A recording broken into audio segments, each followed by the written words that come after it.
An Astrologer's Day, written by R.K. Narayan. Class 11 এর এই যে প্রোজটা ছিল, এই প্রোজটা আমরা অলরেডি এর এক্সপ্লেনেশন লাইন বাই লাইন ব্যাখ্যা করেছি এবং এই টেক্সটটা থেকে যা কিছু টেক্সচুয়াল গ্রামার হয় সেই গ্রামারগুলো আমরা আগের 3টি ক্লাসে আলোচনা করেছি।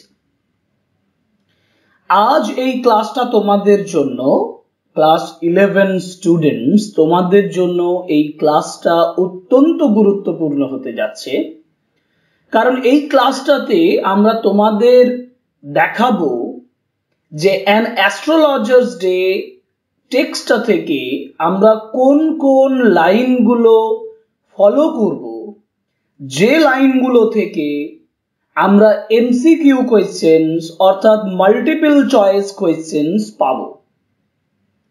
যেহেতু ফার্স্ট সেমিস্টারে যে সিলেবাসটা আমাদেরকে দেওয়া হয়েছে শুধুমাত্র এমসিকিউ করার জন্য অর্থাৎ মাল্টিপল চয়েস কোয়েশ্চেন্সের জন্য, সেহেতু আমাদের প্রাইমারি কাজ হবে অ্যান অ্যাস্ট্রোলজার্স ডে যে টেক্সটটা আর.কে. নারায়ণের আমাদের সিলেবাসে দেওয়া আছে সেই টেক্সটার সমস্ত এমসিকিউ ইম্পর্টেন্ট যে সেন্টেন্সেস সেগুলোকে খুঁজে বের করা এবং সেগুলোকে নোট করা।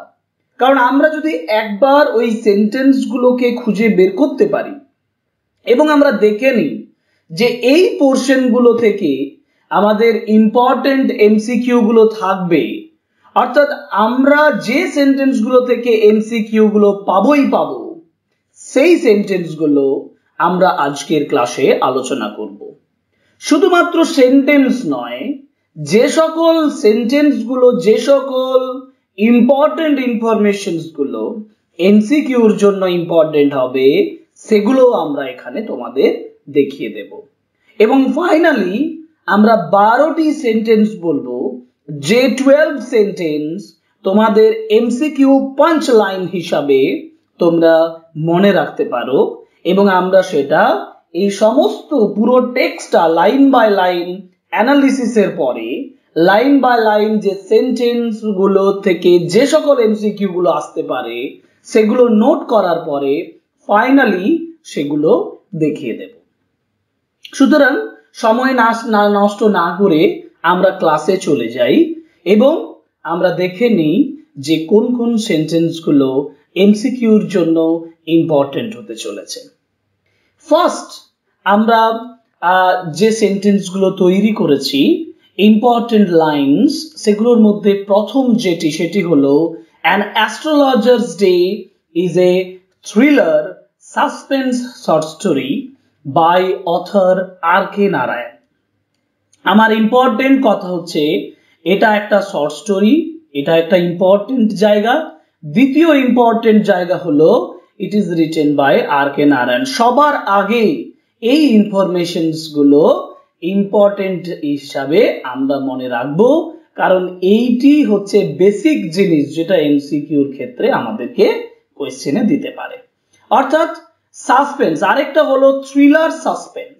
একটা থ্রিলার সাসপেন্স শর্ট স্টোরি। আমরা কেন থ্রিলার এবং সাসপেন্স কথাটা এখানে তুলে ধরেছি, কারণ আমাকে যদি বলে যে এই শর্ট স্টোরিটা কি ধরনের শর্ট স্টোরি, তাহলে আমি এক্ষেত্রে থ্রিলার এবং সাসপেন্স মূলক একটা থ্রিলিং ব্যাপার রয়েছে এই গল্পের মধ্যে এবং সাসপেন্সের ব্যাপার রয়েছে, সেই বিষয়টাকে আমি এখানে তুলে ধরলাম।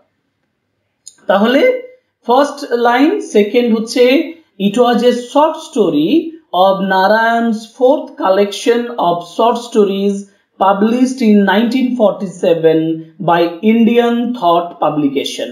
প্রথম এই স্টোরিটা, প্রথম নারায়ণের যেটা ফোর্থ কালেকশন, নারায়ণের আর.কে. নারায়ণের ফোর্থ কালেকশন হিসাবে শর্ট স্টোরিজের ফোর্থ কালেকশন যেটা পাবলিশড হয়েছিল 1947-এ। এটা একটা ইম্পর্টেন্ট ইনফরমেশন ফর এমসিকিউ। এবং সেকেন্ড যে পাবলিকেশন সেটা হলো ইন্ডিয়ান থট পাবলিকেশন। 1947 সালে ইন্ডিয়ান থট পাবলিকেশনের মাধ্যমে এই স্টোরিটি পাবলিশড হয়েছে। এরপর It was the first chapter of the world famous collection of stories Malgudi Days. এটাও ইম্পর্টেন্ট যে এটা পরবর্তীকালে কোথায় পাবলিশড হচ্ছে, পরবর্তীকালে এটা তার শর্ট স্টোরির একটা কালেকশন যার নাম হচ্ছে মালগুডি ডেজ, এখানে এই কালেকশনে পাবলিশড হচ্ছে। তাহলে আমাকে এমসিকিউতে দিতেই পারে যে an astrologer's day, where from is the short story an astrologer's day taken, আমি বলবো an astrologer's day is taken from Malgudi Days. Okay, next, the story was adapted into 2019 Kannada movie Gara. এই যে গারা বা গাড়া এইটা একটা মুভির নাম, যে মুভি 2019 এ হয়েছিল, মানে তৈরি হয়েছে 2019-এর কানাডা মুভি গারাতে এই গল্পটা প্রথম অ্যাডপ্ট হয়েছিল, এই গল্পটাকে নেওয়া হয়েছিল। Next, the main theme in astrologer's day আর, এবং মেইন থিম হচ্ছে the desire to know the future, ভবিষ্যৎ জানা, অ্যান্ড রিভেঞ্জ, এবং প্রতিশোধ নেওয়া। এই ভবিষ্যৎ অর্থাৎ astrology is related to the desire to know the future, ভবিষ্যৎ জানার যে ইচ্ছে এবং সেখান থেকে রিভেঞ্জ নেওয়া, এটা একটা, এই দুটি হচ্ছে বিশেষ করে থিম আমরা এই গল্পের মধ্যে পাচ্ছি। এই ইনফরমেশনস গুলোর পরে আমরা এবার লাইন বাই লাইন, পুরো টেক্সটের লাইন বাই লাইন দেখব কোন কোন সেন্টেন্স গুলো আমরা কখনো অবহেলা করতে পারবো না, কোন কোন সেন্টেন্স গুলো আমরা একটু অ্যাভয়েড করে যেতে পারি, আবার কোন কোন সেন্টেন্স গুলো আমার দেখারই প্রয়োজন হবে না। এই বিষয়টা আমার জানা দরকার, তোমাদের জন্য এমসিকিউ পাঁচ লাইন হিসাবে সেগুলো এখানে তৈরি থাকবে। অর্থাৎ next important lines for MCQ. Punctually, প্রথম লাইনটা আমরা সিলেক্ট করেছি, দেখো যে punctually at midday he open his bag. আমার ইম্পর্টেন্ট যে ইনফরমেশন সেটা হচ্ছে মিড ডে। হ্যাঁ, পাংচুয়ালি মানে সময়ের সাথে সাথে, মিড ডেতে, মিড ডে মানে একদম মিডল অফ দ্য ডে, মধ্যাহ্ন, তাহলে এটা একটা ইম্পর্টেন্ট ইনফরমেশন, মধ্যাহ্নতে, এটা নোট করে রাখবে। He opened his bag and spread out his professional equipment which consisted, তাহলে প্রফেশনাল ইকুইপমেন্টস গুলো যদি বলে কি কি ছিল, যেগুলো সে আস্তে আস্তে বার করেছিল, এইগুলো আমাকে মনে রাখতে হবে, এবং কতগুলো ছিল সেটা ইম্পর্টেন্ট। যেমন এ ডজন অফ কাউরি সেলস, আমার কাছে ইম্পর্টেন্ট হচ্ছে কাউরি সেলস নাম্বার 1, এবং ইম্পর্টেন্ট দ্বিতীয় যে বিষয় সেটা হচ্ছে এ ডজন, মানে এক ডজন রয়েছে, আর কি রয়েছে, কাউরি সেলস ছিল।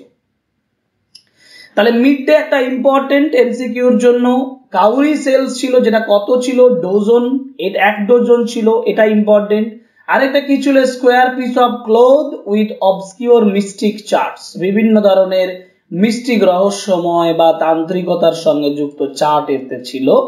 এই নোটবুক, একটা নোটবুক ছিল, এবং বান্ডিল অফ পালমিরা রাইটিং, এখানেও একই রকম ভাবে পালমিরা রাইটিং ছিল, কিন্তু পালমিরা রাইটিংস কতগুলো ছিল, সেক্ষেত্রে আমি বলবো এ বান্ডিল অফ, এটা একটা ইনফরমেশন জায়গা এমসিকিউর জন্য ইম্পর্টেন্ট। নেক্সট ইম্পর্টেন্ট জায়গা হলো his forehead was resplendent with sacred, forehead মানে কপাল, কপালে কি লাগানো ছিল, এটার জন্য ইম্পর্টেন্ট হচ্ছে স্যাক্রেড অ্যাশ, অর্থাৎ পবিত্র ছাই, অ্যান্ড ভার্মিলিয়ন এবং সিঁদুর, এই দুটোই আমার জন্য ইম্পর্টেন্ট। স্যাক্রেড অ্যাশ, কপালে ছিল স্যাক্রেড অ্যাশ এবং ভার্মিলিয়ন, সিঁদুর ছিল। and his eyes sparkled with a sharp abnormal gleam, এখানটায় আমার দরকার নেই, কিন্তু যে জায়গাটা ইম্পর্টেন্ট সেটা হচ্ছে যে abnormal gleam which was really an outcome of a continual searching look for customers, অর্থাৎ তার যে একটা abnormal gleam ছিল যেটা সবসময় চাইতো কাস্টমারের জন্য, এটাও আবার কোশ্চেনের মধ্যে আসতে পারে যে তার abnormal gleamটা, what was his abnormal gleam continually searching for, তখন আমাকে লিখতে হবে ফর কাস্টমার্স। অতএব এই কাস্টমার্স কথাটাও কিন্তু আমার এমসিকিউর জন্য ইম্পর্টেন্ট। এই প্যারাগ্রাফে এই সেন্টেন্স গুলোই যথেষ্ট যেগুলো আমার এমসিকিউর জন্য ইম্পর্টেন্ট। সেকেন্ড পার্টে চলে যাই। সেকেন্ড পার্টে the power of his eyes was considerably enhanced by their position placed as they were between, অর্থাৎ তার যে চোখগুলো কোথায় অবস্থিত ছিল, আমরা যে জায়গাটাকে ইম্পর্টেন্ট মনে করছি, আমি যে জায়গাটাকে তোমাদের বলছি যে নোট করে রাখতে হবে, সেটা হচ্ছে between the painted forehead and the dark whiskers, এটি মনে রাখবো। যে কোথায় তার চোখগুলো অবস্থিত ছিল না, between the painted forehead and the dark whiskers. Okay, আরেকটা ইম্পর্টেন্ট জায়গা যেটা হচ্ছে যে একদম লাস্ট লাইনটা এখানে কালার স্কিম বলেছে, this colour scheme never failed. এবার আমার প্রশ্ন হচ্ছে এমসিকিউতে কি করবে, এই লাইনটা তুলে দেবে, এই লাইনটা তুলে দেওয়া বলবে যে কোন কালারের কথা বলা হয়েছে, তখনই আমাকে তার আগের অংশটা তুলে দিতে হবে যে saffron colour turban around his head, মাথায় পাগড়ি ছিল, কি ছিল, টারবান। তাহলে মাথায় যদি টারবান বা পাগড়ি থাকে, সেই পাগড়িটা কোন কালারের ছিল, পাগড়িটা ছিল স্যাফরন কালারের। সুতরাং এখানে যে কালারের কথা বলা হয়েছে সেই কালারটা হচ্ছে স্যাফরন কালারের। That's why it is very important. এটা এমসিকিউর জন্য মনে রাখতে হবে, টারবান ছিল মাথায়, পাগড়ি ছিল মাথায়, এবং সেই টারবানটি কোন কালারের ছিল না, সেটি স্যাফরন কালারের ছিল। এবং এই লাইনটা তুলেই আসতে পারে যে this colour scheme never fail, এখানে কোন কালার স্কিমের কথা বলা হয়েছে। এরপরে চলে যাই, এরপরে অনেকগুলো জায়গা আমাকে নোট করতে হবে, যেমন people were attracted to him as bees are attracted to cosmos or dahlia stalks. আচ্ছা, মানুষের অ্যাট্রাকশনের সঙ্গে বীজের অ্যাট্রাকশনের তুলনা করা হয়েছে, মৌমাছির অ্যাট্রাকশনে। তো বীজগুলো অ্যাট্রাক্টেড হয়েছে কিসের প্রতি, এটি মনে রাখতে হবে, টু কসমস, আর একটা হচ্ছে টু ডালিয়া স্টকস। এইটুকুই, আর কিছু না।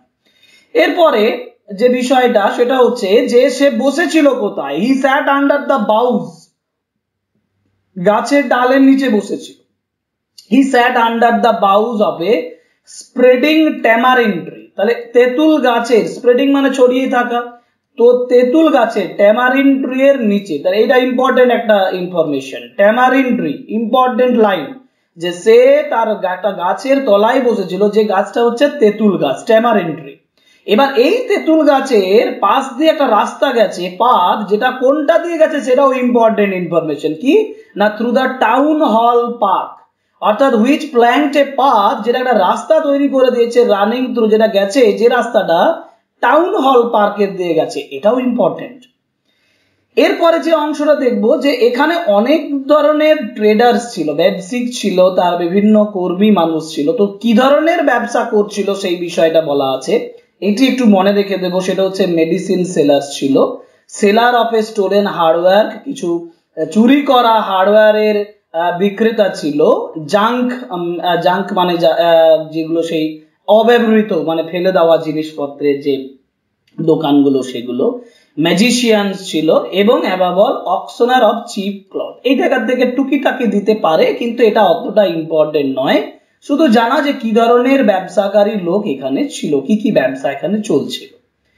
কিন্তু যেটা আমার কাছে মনে রাখার মতো সেটা হচ্ছে তারপরে যে অংশগুলো, যে একজন ভেন্ডার ছিল, ভেন্ডার, এই যে vendor of fried ground nuts, এইটা কিন্তু আমার কাছে আসার চান্স বেশি, যে এখানে একজন ভেন্ডারের কথা বলা হয়েছে, যে ভেন্ডারটা কি বিক্রি করছিল, সেটা হবে ফ্রাইড গ্রাউন্ড নাট। এবং ফ্রাইড গ্রাউন্ড নাট বিক্রির জন্য ভেন্ডার যে ছিল, সে তার কথাগুলোকে, নামগুলোকে ডেলি পাল্টে দিত এবং ফ্যান্সি নেম দিত, তার গ্রাউন্ড নাটের ফ্যান্সি নেম দিত, এবং সেই ফ্যান্সি নেমগুলো কি ছিল এটা মনে রাখতে হবে। যেমন বম্বে আইসক্রিম একটি, নাম্বার 2 হচ্ছে দিল্লি অ্যালমন্ড, আর নাম্বার 3 হচ্ছে রাজাস ডেলিকেসি। এই তিনটি আমাকে মনে রাখতে হবে। যদি এলোমেলো ভাবে আমাকে এমসিকিউর জন্য দেয়, তার জন্য আমি তিনটিই মনে রাখতে বলছি। একটা মনে রাখতে হবে ফ্রাইড গ্রাউন্ড নাট, এই কথাটি মনে রাখার মতো, যে ফ্রাইড গ্রাউন্ড নাট এর ভেন্ডার ছিল। আরেকটা হচ্ছে যে সে তার নামগুলোকে পাল্টে দিত, এবং সেই নামগুলো কি ছিল, সেই নামগুলো ছিল বম্বে আইসক্রিম, তারপরে হচ্ছে দিল্লি অ্যালমন্ড, এবং on the third Raja's delicacy. Okay, now next যে লাইনটা আমি একটু ইম্পর্টেন্ট মনে করছি তোমাদের জন্য, সেটা হচ্ছে the astrologer transacted his business by the light of a flare. তো এইটা মানে কিসের লাইটে অ্যাস্ট্রোলজার ট্রানজ্যাক্ট করছিল, তার কাজটা লাইট অফ এ ফ্লেয়ার। কারণ এই ক্ষেত্রে আমাকে একটা জিনিস মনে রাখতে হবে, যে তার হি হ্যাড নো লাইট, তার কোনো নিজস্ব লাইট ছিল না, এবং ওই গ্রাউন্ড নাটের স্তূপের উপর থেকে গ্রাউন্ড নাট বিক্রেতার যে মশালটা ছিল, সেখান থেকে যে লাইটটা আসছিল, সেই লাইটেই সে ব্যবসা করতো, এই যে light of a flare. The astrologer transacted his business by the light of a flare which crackled and smoked up above the groundnut heap nearby. এটা কিন্তু ইম্পর্টেন্ট, কি তার নিজস্ব কোনো লাইট ছিল না, এটা ইম্পর্টেন্ট একটা জায়গা। আর দ্বিতীয় হচ্ছে সে ওই গ্রাউন্ড নাট বিক্রেতার ভেন্ডারের যে লাইট, সেই লাইটটা থেকে যে নিজের ব্যবসা চালাচ্ছিল সেটা ইম্পর্টেন্ট। সুতরাং এই লাইনগুলোর পরে আর কি কি লাইন দেখে নেব, পরের ইয়েতে যাই। এখানে বলা হচ্ছে যে half the enchantment of the place was due to the fact that it didn't have the benefit of municipal lighting. এটা ইম্পর্টেন্ট যে সত্যি এখানে মিউনিসিপাল লাইটিং ছিল, অর্থাৎ the place was lighted by the municipal lighting. No, true false হলে তো এক কথায় ফলস হয়ে যেত, কিন্তু ট্রু ফলস এর ব্যাপার নেই, এখানে এমসিকিউ আছে। তাহলে আমাকে অপশন দিতে পারে যে the place was lighted by lighting of municipality, দিয়ে বিভিন্ন অপশন থাকতে পারে। আমি এক কথায় লিখবো যে মিউনিসিপাল লাইটিং এখানে ছিল না, অর্থাৎ দেয়ার ওয়াজ নো মিউনিসিপাল লাইটিং। এটা আমাকে মনে রাখতে হবে, কিন্তু মিউনিসিপ্যালিটির কোনো লাইটিং এখানে ছিল না। আরেকটা জিনিস হচ্ছে the place was lit up by shop lights, এই জায়গাটা কিন্তু দোকানের লাইট দ্বারাই প্রজ্বলিত ছিল। এটাও একটা ইম্পর্টেন্ট জিনিস যে শপ লাইটস এর উল্লেখ এখানে ছিল, শপ লাইটস এর আলোয় আলোকিত ছিল। এই প্যারাগ্রাফে আমরা আর কিছু সেরকম ভাবে ডেসক্রিপশনে পাবো না, কিন্তু ছোট্ট একটা বিষয় পাবো যে the astrologers managed without lights of their own, অর্থাৎ অ্যাস্ট্রোলজার ম্যানেজ করে নিত নিজের কোনো লাইট ছাড়াই। এটার কথা মানে হচ্ছে the astrologer had no light, অ্যাস্ট্রোলজারের নিজস্ব কোনো লাইট ছিল না। তারপর এই প্যারাগ্রাফটার ডেসক্রিপশনটা স্টাডি করবে, তোমরা দেখবে যে তোমরাও এর মধ্যে এমন কিছু ইনফরমেশন যেটা এমসিকিউর জন্য আসতে পারে সেরকম পাবে না। তাহলে আমরা পরের প্যারাগ্রাফে যেতে পারি। পরের প্যারাগ্রাফে কি আছে? পরের প্যারাগ্রাফে যে বিষয়টাকে উল্লেখ করব সেটা হচ্ছে যে he could not rest till he left it behind A couple of 100 Miles. এটা একটু তার ফিউচারের দিকে, এই পাস্টের দিকে চলে গেছে। যে অ্যাস্ট্রোলজার অতীতের কথা বলতে গিয়ে বলছে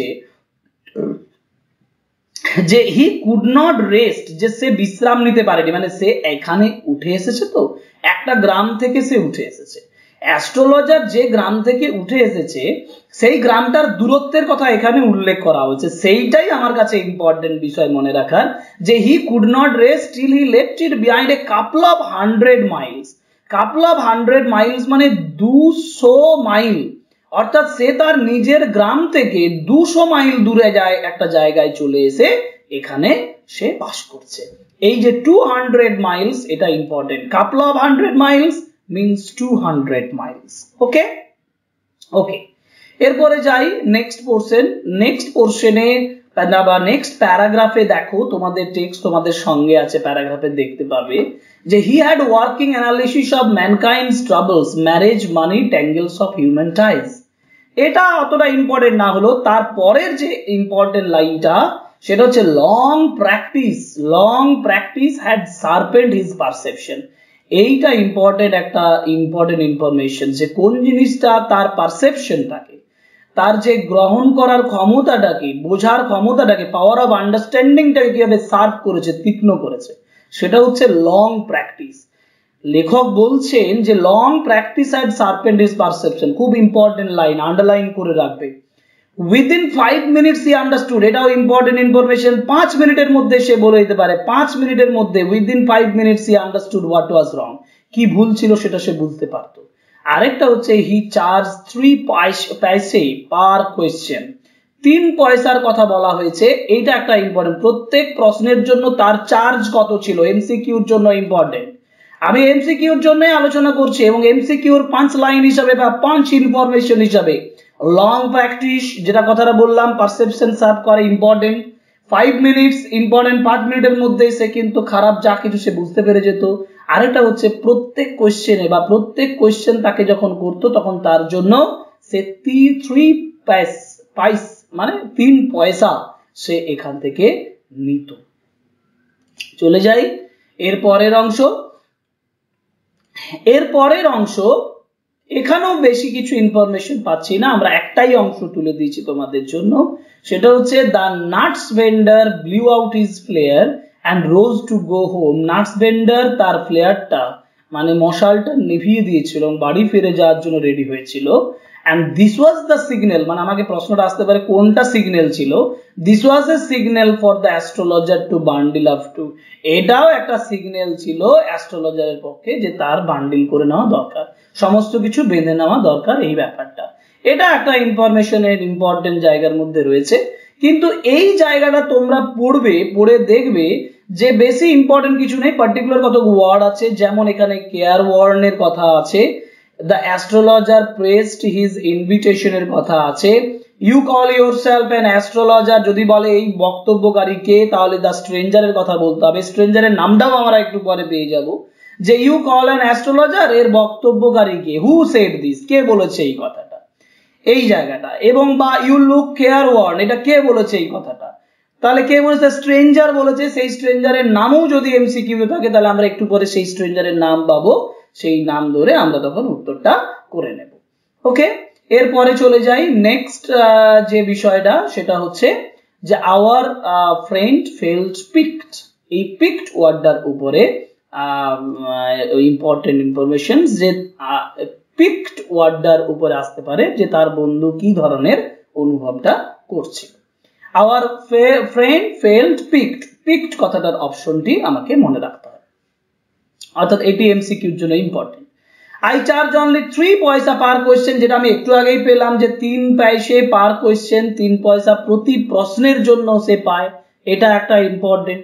নাও at this the other with you is arm took out an আনা and flung it out to him, এবার অন্যজন, দ্য আদার মানে অন্যজন, সে একটা কিছু ছুড়ে দিচ্ছে, কত ছুড়ে দিচ্ছে সেটা ইম্পর্টেন্ট, সেটা হচ্ছে an আনা, এক আনা, এক আনা সে এখানে কি করছে, ছুড়ে দিচ্ছে। 3 পাইস ছিল, 3 পাইস পার কোয়েশ্চেনে সে নিত, এবং এক আনা সে ছুড়ে দিচ্ছে। and I have some questions to ask, আমার কিছু এখানে প্রশ্ন আছে, আর কিছু নেই এখানে, কিন্তু যে লাইনটা তারপরে বলছে if you find my answer satisfactory will you give me 5 rupees, কে বলছে, এটা দ্য অ্যাস্ট্রোলজার বলছে, তাহলে অ্যাস্ট্রোলজার সেড দিস, এটা ইম্পর্টেন্ট। এবং এখানে কত পয়সার কথা চাইছে সে, 5 রুপিস, সে যদি বলে দেয় তাহলে সে কত চাইছে, 5 টাকা চাইছে। তখন অ্যাস্ট্রোলজার যে স্ট্রেঞ্জ ব্যক্তিটা ছিল, সেই স্ট্রেঞ্জ ব্যক্তি কিন্তু নো বলছে, বলছে না, তখন ও কিন্তু আবার 8 আনা চাইছে, 8 আনাস। এই জায়গাটা ইম্পর্টেন্ট কেন, কারণ এগুলো যে তার চার্জিং এর ব্যাপার আছে, কত টাকা চাইছে সেটার উপরে, 3 পয়সা, তার থেকে এলো 1 আনা, 1 আনা ছুড়ে দিয়েছিল, কিন্তু সে চাইছে 5 টাকা, যদি সে সঠিক বলে তাহলে সে 5 টাকা চাইছে, কিন্তু সে শেষমেশ বলছে, স্ট্রেঞ্জার বলছে 8 আনা। ওকে, এগুলো ইম্পর্টেন্ট। এরপরে বলছে, দেখো এরপরে যে বিষয়টা আমাকে মনে রাখতে হবে সেটা হচ্ছে the astrologer sent up a prayer to heaven as the other lit a cheroot, এই যে যখন অ্যাস্ট্রোলজার হেভেনের দিকে প্রেয়ার করছে, স্বর্গের দিকে প্রেয়ার করছে, তখন অন্যজন কি ধরিয়েছিল, এইটা ইম্পর্টেন্ট ইনফরমেশন, চুরুট, চুরুটের ব্যবহার করেছিল। এবং এইখানে ঘোড়ার গাড়ির কথা বলছে, জুটকা ড্রাইভার শোর অ্যাট দেয়ার হেয়ারসেস, এটা আমার মনে রাখলেও হবে, না রাখলেও হবে। এবং চুরুট ধরানোর পরে যে ইম্পর্টেন্ট ইনফরমেশন সেটা হচ্ছে যখন সে আনকমফোর্টেবল অনুভব করেছিল অ্যাস্ট্রোলজার, তখন সে কত টাকা ফিরিয়ে দিচ্ছে, 1 আনা, যে 1 আনাটা ছুড়ে দিয়েছিল সেটা ফেরত দিচ্ছে। ওকে, এটা ইম্পর্টেন্ট। এর পরের ইম্পর্টেন্ট ইনফরমেশনে যাই, সেটা হচ্ছে the astrologer shivered at his grief and his voice shook and became faint, এই যে হিজ ভয়েস, তার গলাটা কেঁপে উঠেছিল, বিকেম ফেন্ট মানে নিষ্প্রভ হয়ে গিয়েছিল, কমে গিয়েছিল। তো এখানে কার কথা বলা হয়েছে, এখানে অ্যাস্ট্রোলজারের কথা বলা হয়েছে, so this is said about astrologer. Okay, আরেকটা যে লাইন যেটি আমাকে মনে রাখতে হবে সেটি হচ্ছে but will you give me a rupee if I say is convincing, এখানে অ্যাস্ট্রোলজার 1 টাকা চাইছে, যে সে যদি কনভিনসিং কিছু বলতে যায় তাহলে সে কি 1 টাকা দেবে, এবং অ্যাস্ট্রোলজার তখন এটাতে কিছুটা রাজি হতে ছিল, মানে যার জন্য এই কথাটা আমরা লাস্টেও পাবো যে 1 টাকার কথা হচ্ছে। এবং after a good deal of haggling the other agreed, অন্যজন একমত হয়েছিল, দেখো, এবং তাহলে 1 টাকাতে সে অন্যজন কি করেছিল, এগ্রি করেছিল। এইটা ইম্পর্টেন্ট, কত টাকা এগ্রি করলো শেষমেশ, 1 টাকাতে এগ্রি করলো, 1 টাকার কথা বলা হয়েছে, এটা ইম্পর্টেন্ট, কিন্তু এটি আমাকে মনে রাখতে হবে যে কত টাকার কথা বলেছে এখানে। এবং এখানে যখন অ্যাস্ট্রোলজার বলছে যে knife has pass through you once, অর্থাৎ সেই যে ব্যক্তিটা, সেই স্ট্রেঞ্জার, সে কিসের দ্বারা আহত হয়েছিল, একটা নাইফের দ্বারা, এটি ইম্পর্টেন্ট, যে হি ওয়াজ উন্ডেড বাই নাইফ, সে একটা ছুরির দ্বারা আহত হয়েছিল, এটা একটা ইম্পর্টেন্ট জায়গা। যাই হোক, আমরা পরের ইয়েতে যাই, পরের পেজে যাব। পরের পেজে বলেছে একটি কতগুলো ইম্পর্টেন্ট আছে, যেমন গুরু নায়ক, এই যে stranger, what is the name of the stranger, স্ট্রেঞ্জারের নাম কি? স্ট্রেঞ্জারের নাম হচ্ছে গুরু নায়ক। এই যে গুরু নায়কের কথা এখানে বলা হয়েছে, এ হচ্ছে স্ট্রেঞ্জারের নাম। যেহেতু স্ট্রেঞ্জারের নাম, এটি আমার কাছে ইম্পর্টেন্ট, অবশ্যই ইম্পর্টেন্ট। এবং your village is 2 days journey due north of this town. এই টাউনের কোন দিকে? উত্তর দিকে। অ্যাস্ট্রোলজার বলছে গুরু নায়কের বাড়ি হচ্ছে এই টাউনের উত্তরে, এবং তার গ্রামটা হচ্ছে 2 days জার্নি, 2 দিনের জার্নি, সেটাও তিনি এখানে বলছেন। আরেকটা তিনি মানে অ্যাস্ট্রোলজার তাকে ওয়ার্নিং দিচ্ছে যে জায়গাটায়, যে নেভার ট্রাভেল সাউথওয়ার্ড এগেইন, কখনো দক্ষিণ দিকে আর ট্রাভেল করো না। and you will live to be 100, তুমি কতদিন বাস করবে? 100 দিন বাস, 100 বছর বাস করবে। সুতরাং এই যে এই কথাগুলো যেগুলো আন্ডারলাইন করলাম আমি, your village is 2 days journey, গুরু নায়ক, তারপরে নেভার ট্রাভেল সাউথওয়ার্ড এগেইন, দক্ষিণ দিকে যাবে না, লিভ টু বি 100, 100 বছর বাঁচবে। কত বছর? 100 বছর। এইগুলো সব এমসিকিউর জন্য ইম্পর্টেন্ট হতে চলেছে, তোমাদের এমসিকিউর জন্য এগুলো অতীব গুরুত্বপূর্ণ। এরপরে যাই, এর পরের প্যারাগ্রাফে আমরা দুটো অংশ পাচ্ছি। পরের দুটো প্যারাগ্রাফ, একটা হচ্ছে he was crushed under a lorry. আসলে অ্যাস্ট্রোলজার বলছেন যে তোমার যে শত্রু, your enemy, he is actually not alive, সে আর জীবিত নেই। কারণ he was crushed under a lorry, এই যে সে যে মারা গেছে, কিসের দ্বারা মারা গেছে? না, লরির দ্বারা। এটা ইম্পর্টেন্ট ইনফরমেশন, এটাও এমসিকিউর জন্য আমাকে মনে রাখতে হবে। আরেকটা জিনিস হচ্ছে যে the stranger had gone of, ওই স্ট্রেঞ্জার চলে যাচ্ছে ইনটু দ্য নাইট, রাত্রিতে, after giving the astrologer a handful of coins, মানে এক হ্যান্ডফুল মানে হচ্ছে এক হাত ভর্তি কয়েন্স দিয়ে। তাহলে এই হ্যান্ডফুল অফ কয়েন্স যে ফ্রেজটা, এই ফ্রেজটা this is also important for MCQ and you should note down it. তোমাদের এগুলো নোট ডাউন করে রাখতে হবে। আমি যে সকল ইনফরমেশন গুলো, যে সকল লাইনগুলো আমি আন্ডারলাইন করে দিয়েছি, সেগুলো তোমরা আন্ডারলাইন করো এবং আন্ডারলাইন করে রাখো এবং পড়ো। দেখো তোমাদের এমসিকিউর জন্য আর একটা কোশ্চেনও মিস হবে না, একটাও ভুল হবে না। এবং দেখো এই যে হ্যান্ডফুল অফ কয়েন্স, এটি মনে রাখলেই আমার এমসিকিউ হয়ে গেল। এবং যার জন্য আমি কি তোমাদের সুবিধার্থে এখানে যে টেক্সট আছে সেই টেক্সটটা তুলে দিয়ে টেক্সট অনুযায়ী যাচ্ছি, যাতে করে তোমাদের খুঁজতে সুবিধা হয় এবং তোমাদের বুঝতে সুবিধা হয়। গল্পটা আমি আলোচনা করে দিয়েছি অলরেডি, ফুল অ্যানালিসিস করা আছে, ডেসক্রিপশন বক্সে তারও লিঙ্ক দেওয়া হয়েছে, তোমরা দেখতে পারো। এখান থেকে টেক্সচুয়াল গ্রামার পর্যন্ত আমি আলোচনা করেছি, সেটারও লিঙ্ক ওখানে দেওয়া থাকবে, তোমরা দেখে নিতে পারো। এর পরের সেন্টেন্সে যাই। পরের সেন্টেন্সে বলছে কি, it was nearly midnight when the astrologer reached home. তার বাড়ি যখন পৌঁছেছিল অ্যাস্ট্রোলজার, তখন কত হয়েছিল টাইম? এটা হচ্ছে নিয়ারলি মিডনাইট, মধ্যরাত্রি, important. Next 12.5 annas she said counting, অর্থাৎ অ্যাস্ট্রোলজারের স্ত্রী গুণে কত পেয়েছিল? 12.5 আনাস, মানে 12.5 আনা। 12.5, 12 এবং অর্ধেক মানে 12.5 আনা, এটি ইম্পর্টেন্ট। আই ক্যান বাই, এবার সে খুব ওভারজয়েড ছিল, আর হিজ ওয়াইফ ওয়াজ ওভারজয়েড। সে কেন ওভারজয়েড ছিল? কারণ সে বলছে I can buy some jaggery and coconut tomorrow. কি কি কিনবে সেটা ইম্পর্টেন্ট। একটা হচ্ছে জ্যাগারি, জ্যাগারি মানে গুড়, আর কোকোনাট টুমোরো, কোকোনাট মানে নারকেল, এটা কিনবে। And the child has been asking for sweets for so many days now, কারণ শিশুটা কি চাইছিল? মিষ্টি চাইছিল। এটাও একটা ইম্পর্টেন্ট। চারটে information, midnight, 12.5 Anas, jaggery, coconut এবং সুইট। জ্যাগারি এবং কোকোনাট কিনতে চাইছে তার ওয়াইফ, কেন? কারণ তার শিশু সুইট চেয়েছে। আরেকটা কথা বলেছে, the swine has cheated me. এখানে সোয়াইন কাকে বলা হয়েছে? সোয়াইন বলতে সেই স্ট্রেঞ্জার, স্ট্রেঞ্জার মানে গুরু নায়ককে বলা হয়েছে। এটা একটা ইম্পর্টেন্ট ইনফরমেশন। কে বলছে এই কথাটা? এই কথাটা বলছে দ্য অ্যাস্ট্রোলজার। এবং হি প্রমিসড মি এ রুপি, সে একটা রুপি, 1 টাকা প্রমিস করেছিল। আমি আগেই একটা লাইনে বলেছিলাম যে সে 1 টাকাতে রাজি হয়েছিল, সেই কথাটাও এখানে উল্লেখ হচ্ছে। নেক্সট পার্টে চলে যাই। নেক্সট পার্টে আমরা লাস্ট অংশে একটি পাবো, সেটা হচ্ছে after dinner sitting on the pyol. এই যে পাওয়েল কথাটা, হ্যাঁ, এই পাওয়েল কথাটা ইম্পর্টেন্ট। পাওয়েল কথাটাতে কি বলছে? পাওয়েল বলতে কি বোঝায়? না, একটা বাড়ি, একটা বাড়ি, এরকম একটা যদি বাড়ি হয়, বাড়ির যদি সামনে এরকম দরজা হয়, এই দরজার সামনে এরকম ধারির মতন দুটো অংশ করা থাকে, যেগুলোতে মানুষ কি হবে, এখানে বসার জায়গা করা থাকে। ওকে, এইটাকে বলা হয় পাওয়েল, মানে বসার ধারির মতন জায়গা, যেটা পুরো মেন রোডের কাছাকাছি পর্যন্ত বিস্তৃত থাকে। এইগুলোকে বলে পাওয়েল। এই পাওয়েলের উপরে সে কিন্তু বসে বসে সেই কথাগুলো বলছিল। এই পাওয়েল কথাটা ইম্পর্টেন্ট। এবং লাস্ট যে অংশটা, we drank gambled and quarrelled badly and one day why think of it now time to sleep। যাই হোক, এই ইনফরমেশনস গুলো, এই লাইনগুলো করলেই আমাদের জন্য ইম্পর্টেন্ট যে এমসিকিউ, সেই এমসিকিউ প্রিপারেশনটা কমপ্লিট হবে। কিন্তু আমি বলেছিলাম যে আমাদের ক্লাসের শুরুতেই যে আমরা 12টি প্রশ্ন করব এবং সেই 12টি প্রশ্নের একটা সুন্দর সিকোয়েন্স তৈরি করে লাইনগুলো বলবো, যে লাইনগুলো তোমরা অবশ্যই তৈরি করবে।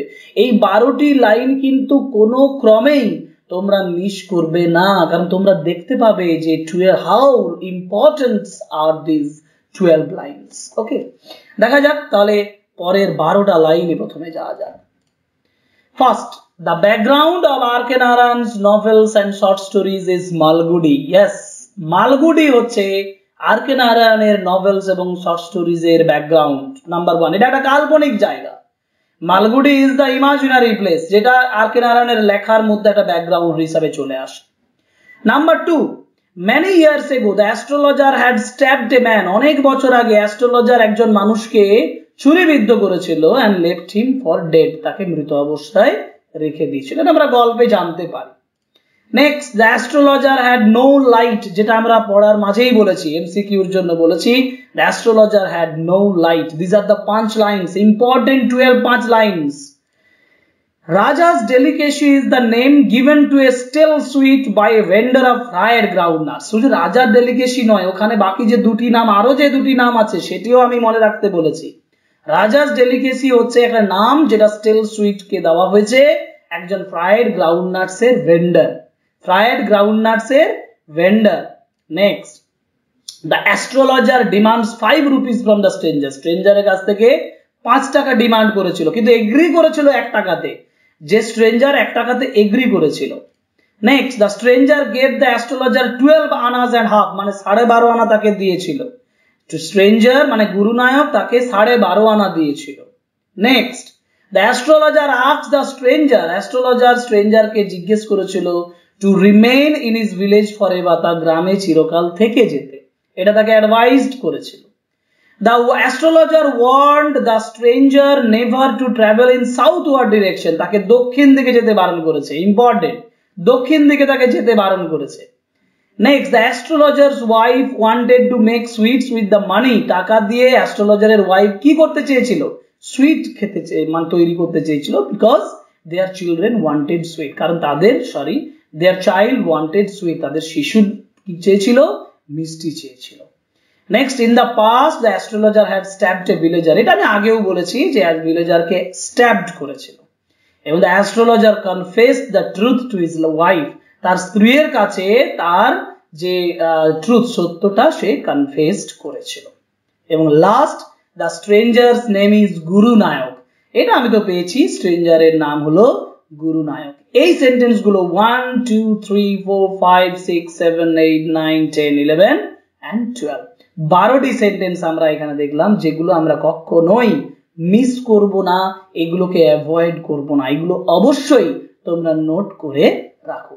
সুতরাং ইম্পর্টেন্ট লাইনস যে এমসিকিউর উপরে আমরা তোমাদেরকে বা আমি তোমাদেরকে বলে দিলাম, এবং তোমরা এই ক্লাসটা যদি ফলো করো, অবশ্যই ভালোভাবে ফলো করো এবং লাইনগুলো জাস্ট আন্ডারলাইন করে রাখো, তাহলেই তোমাদের সেমিস্টার 1 এর অ্যাস্ট্রোলজার্স ডে এর যে প্রিপারেশন সেটা কমপ্লিট হয়ে যাবে। আমরা পরে আরো ডিটেইলড পুরো টেক্সটটা থেকে ডিটেইলড এমসিকিউ নিয়ে আসবো, তখন আরো এমসিকিউ নিয়ে আলোচনা করব। সুতরাং আশা করি তোমাদের ক্লাসটা ভালো লেগেছে। যদি ভালো লেগেছে তাহলে কমেন্ট বক্সের মাধ্যমে আমাকে জানাও। I will wait for your comments. Okay, thank you.